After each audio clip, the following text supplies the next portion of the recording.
Corona के प्रभाव से हमारी मन की बात भी अछूती नहीं रही है।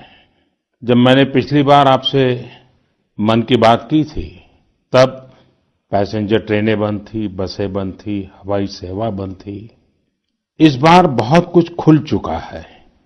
श्रमिक स्पेशल ट्रेनें चल रही हैं, अन्य स्पेशल ट्रेनें भी शुरू हो गई हैं। तमाम सावधानियों के साथ हवाई जहाज उड़ने लगे हैं। धीरे धीरे उद्योग भी चलना शुरू हुआ है। यानी अर्थव्यवस्था का एक बड़ा हिस्सा अब चल पड़ा है, खुल गया है। ऐसे में हमें और ज्यादा सतर्क रहने की आवश्यकता है।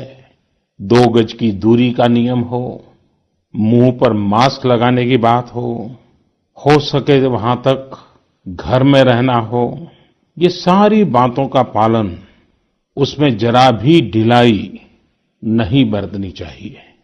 देश में सबके सामूहिक प्रयासों से कोरोना के खिलाफ लड़ाई बहुत मजबूती से लड़ी जा रही है। जब हम दुनिया की तरफ देखते हैं तो हमें अनुभव होता है कि वास्तव में भारतवासियों की उपलब्धि कितनी बड़ी है। हमारी जनसंख्या ज्यादातर देशों से कई गुना ज्यादा है।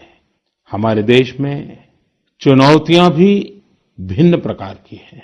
कोरोना की वैक्सीन पर हमारी लैब्स में जो काम हो रहा है, उस पर तो दुनिया भर की नजर है और हम सबकी आशा भी। किसी भी परिस्थिति को बदलने के लिए इच्छा शक्ति के साथ ही बहुत कुछ इनोवेशन पर भी निर्भर करता है। हजारों सालों की मानव जात की यात्रा लगातार इनोवेशन से ही इतने आधुनिक दौर में पहुंची है। इसलिए इस महामारी पर जीत के लिए हमारी ये विशेष इनोवेशंस भी बहुत बड़ा आधार है। और इस संकट की सबसे बड़ी चोट अगर किसी पर पड़ी है तो हमारे गरीब, मजदूर, श्रमिक वर्ग पर पड़ी है। उनकी तकलीफ, उनका दर्द, उनकी पीड़ा शब्दों में नहीं कही जा सकती। हम में से कौन ऐसा होगा जो उनकी और उनके परिवार की तकलीफों को अनुभव न कर रहा हो। हम सब मिलकर इस तकलीफ को, इस पीड़ा को बांटने का प्रयास कर रहे हैं। पूरा देश प्रयास कर रहा है। हमारे रेलवे के साथी दिन रात लगे हुए हैं। केंद्र हो, राज्य हो, स्थानीय स्वराज की संस्थाएं हो, हर कोई दिन रात मेहनत कर रहे हैं।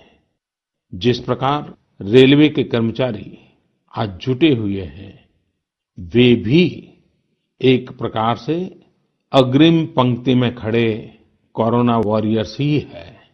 लाखों श्रमिकों को ट्रेनों से और बसों से सुरक्षित ले जाना, उनके खाने पीने की चिंता करना, हर जिले में क्वारंटाइन केंद्रों की व्यवस्था करना, सभी की टेस्टिंग, चेकअप, उपचार की व्यवस्था करना, ये सब काम लगातार चल रहे हैं। कोरोना से अभी भी उतना ही गंभीर खतरा हो सकता है। हमें हर इंसान की जिंदगी को बचाना है। इसलिए 2 गज की दूरी, चेहरे पर मास्क, हाथों को धोना, इन सब सावधानियों का वैसे ही पालन करते रहना है जैसे अभी तक करते आए हैं। मुझे पूरा विश्वास है कि आप अपने लिए, अपनों के लिए, अपने देश के लिए ये सावधानी जरूर रखेंगे। इसी विश्वास के साथ आपके उत्तम स्वास्थ्य के लिए मेरी हार्दिक शुभकामनाएं हैं। अगले महीने फिर एक बार मन की बात अनेक नए विषयों के साथ जरूर करेंगे। धन्यवाद।